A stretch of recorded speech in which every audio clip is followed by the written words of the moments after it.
Hello guys, welcome back to my channel Assam state exam YouTube channel पे। दोस्तों, आज हम 15 April the Times of India cover करेंगे। तो चलिए बिना टाइम वेस्ट करते हुए आज का एडिटोरियल स्टार्ट करते हैं। गाइस, अगर आप अभी तक टेलीग्राम चैनल पे ज्वाइन नहीं किया तो अभी जाके टाइप कीजिए Assam state exam official. Telegram channel में दोस्तों इस पूरा वीडियो का PDF मिल जाएगा। गाइस, आज का फर्स्ट एडिटोरियल है IVF central turn fertile grounds for illegal acts. सबसे पहले हमको ये जानना पड़ेगा ये IVF होता क्या है। What is IVF? In vitro fertilization, also called IVF, is a complex series of procedures that can lead to a pregnancy.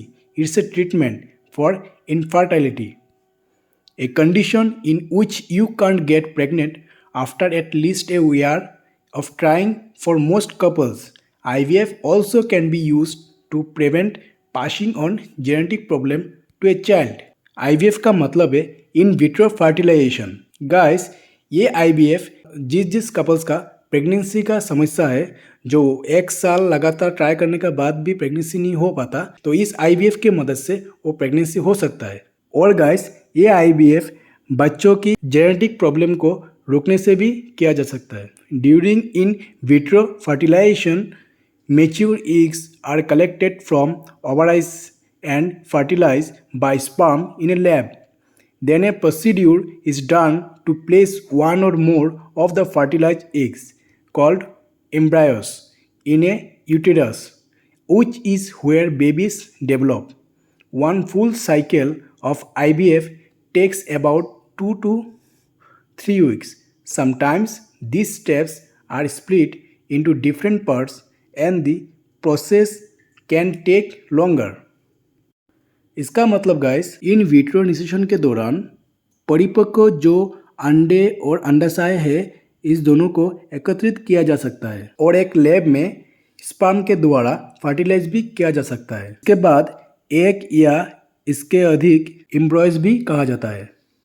इसके बाद इसको यूटेरस में रखा जाता है, जिससे बेबीज डेवलप होता है और इसमें लगभग 2 से 3 हफ्ते लगता है इस बेबीज को डेवलप होने में। कभी कभी ये स्टेप्स अलग अलग भी हो जाता है और इसीलिए कभी कभी अधिक समय भी लग जाता है। गाइस, इस IVF का जो मोस्ट इफेक्टिव टाइप्स है वो है फर्टिलिटी ट्रीटमेंट।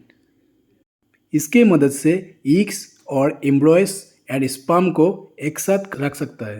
इस IVF में एग्स और एम्ब्रॉयस एंड स्पर्म ये IVF हैंडलिंग कर सकता है। एंड गाइस, इस ट्रीटमेंट को रिप्रोडक्टिव टेक्नोलॉजी भी कहा जाता है।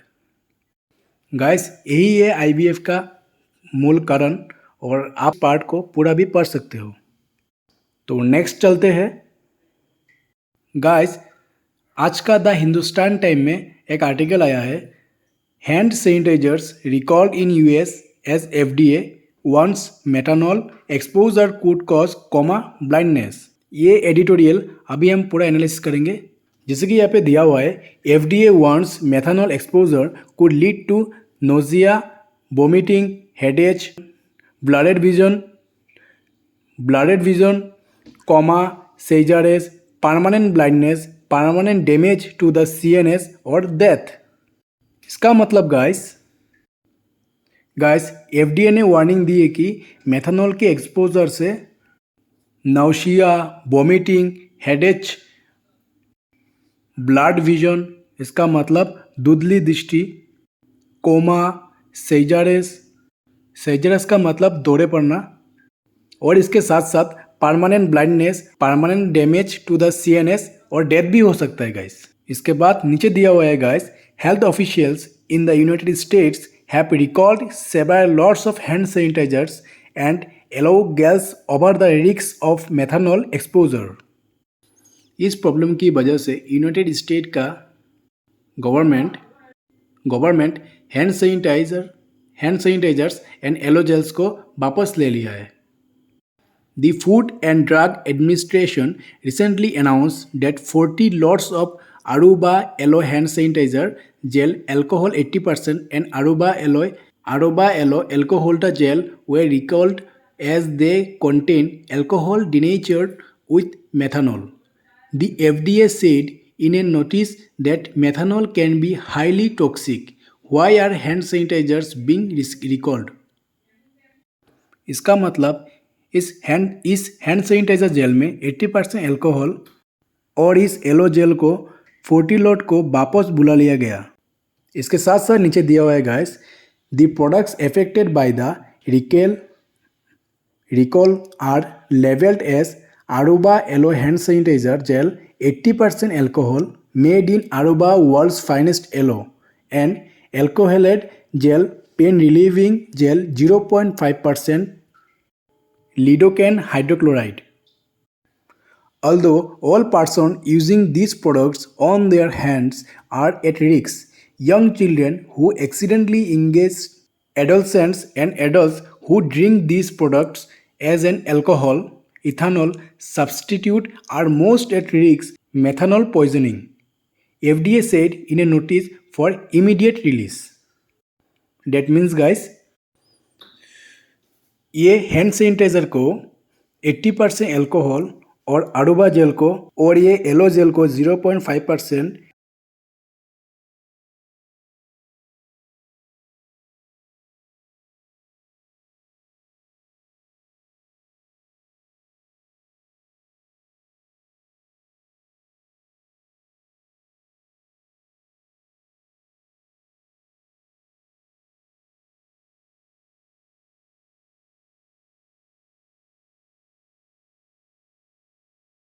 एंड जो यंग एंड एडल्ट लोग हैं वो सभी एल्कोहल के विपरीत ये पी लेता है, सबसे ज़्यादा खतरा है।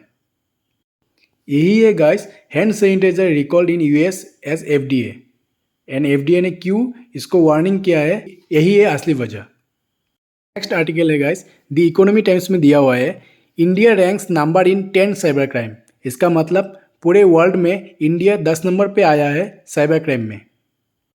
चलिए दोस्तों, आज इस साइबर क्राइम के बारे में पूरा एनालिसिस करेंगे। जैसे कि यहाँ पे दिया हुआ है, how does the threat of cyber crime differ around the world. इसका मतलब दुनिया भर में साइबर क्राइम का खतरा कैसे डिफरेंट है, आज हम ये जानेंगे। There are innumerable ways to cyber crime differs from country to the country, but there are also certain factors that can be observed internationally, such as instance of phishing and data breaches. Here we look at how each country can be rated for its levels of cyber safety and ultimately consolidate the data of various security authorities to conclude how each country fares in its attempts to remain safe in the digital world. That means ऐसे guys अनगिनत तरीका है जिनसे cyber अपराध अलग अलग देशों में अलग अलग होते हैं, जिसे इंटरनेशनली ऑब्जर्व किया जाता है, जैसे कि instance of phishing and data breaches. इसके बाद indeed the digital frontier that we enjoy today opens up a world of risks as well as opportunity. With everyone on the planet just a click of a button away, it has never been easier for fraudsters and other criminals to find unsuspecting victims. इसका मतलब दरअसल आज हम जो digital सीमा का आनंद ले रहे हैं वो एक जोखिम के साथ साथ अवसर की दुनिया भी खोलती है। This has led to a booming new province for the criminally minded who can attack innocent internet users from the comfort and security of their own homes. इसका मतलब अपराधियों को बिना संदेह किए पीड़ितों को टूटना है। इससे क्रिमिनल माइंडेड वाला लोगों को न्यू प्रोविंस मिला। न्यू प्रोविंस है जो इनोसेंट इंटरनेट यूजर्स है उस पर कर सकता है और अपने घरों को आराम और सुरक्षा से। In fact the remote working and isolation seen in the Covid lockdowns of 2020 have bolstered the landscape for cyber attacks, which have played a significant role in outstanding the security of online software and financial system, all of which has led to a new decade of increased economy uncertainty. जब कोविड-19 था 2022 में, तब remote working और isolation scene था और इस अलगाव ने इस साइबर अटैक को बढ़ावा दिया गया. The threat it's not limited to individual either, with governments and multinational corporations also in the cyber criminals. इसका मतलब ये खतरा केवल व्यक्तियों तक ही सीमित नहीं है, इसमें सरकारों और बहुराष्ट्रीय निगम जैसे governments and multinational corporations also in the cyber criminals. The Center for Strategic and International Studies (CSIS) track these cyber attacks on government bodies, defense agencies, and high-tech companies, as well as economic crimes that amount to a loss of at least $1 million. जो strategic and international studies CSIS है, वो government की cyber हमलों को track करता है. जो defence agency and high tech companies है, एज वेल एज इन लोगों को $1 मिलियन का लॉस हुआ है. इस पेज में इस CSIS का पूरा PPT मिल जाएगा. आपको टाइम मिले तो आप पढ़ भी सकते हो यहाँ पे, ठीक है. लास्ट में दिया हुआ है the top lowest risk countries for cyber threats. इसका मतलब पूरे वर्ल्ड पे 10 ऐसे कंट्री है जहाँ पे साइबर सेफ्टी है. जैसे कि फर्स्ट है बेल्जियम, सेकंड है फिनलैंड, थर्ड है स्पेन, फोर्थ है डेनमार्क, फिफ्थ है जर्मनी, सिक्स्थ है Lithuania, seven France, 8 Sweden, 9 UK and 10 Portugal. ये 10 कंट्री है जो साइबर सिक्योरिटी से, ये 10 कंट्री ऐसी है जो साइबर सेफ है. तो गाइस, आज के लिए वीडियो यहाँ पे समाप्त करते हैं. मिलते हैं नेक्स्ट वीडियो पे. तब तक के लिए जय Hind and thanks for watching this video.